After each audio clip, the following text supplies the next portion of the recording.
বাপের বাড়ি যাওয়ার এক্সাইটমেন্ট প্রতিটা মেয়ের কাছেই একটা আলাদা। তা আজকে আমরা সবাই মিলে যাচ্ছি আমার বাপের বাড়ি। আমি, দাদাভাই আর জিম্মা তিনজনে মিলে।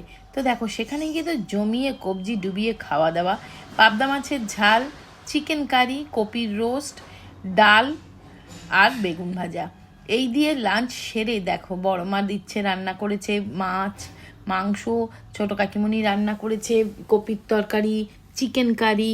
তো সবাই মিলে আনন্দ করে খেয়ে দিয়ে আমার ভাইয়ের বউ হচ্ছে বিউটিশিয়ান, তো ওর কাছে চট করে একটু আইব্রোজটা বানিয়ে নিলাম।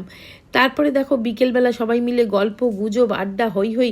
আর ওইটা হচ্ছে আমার ভাইজি, বড্ড ভালোবাসে আগো আমাকে। আমরা গেলে খুব খুশি হয়।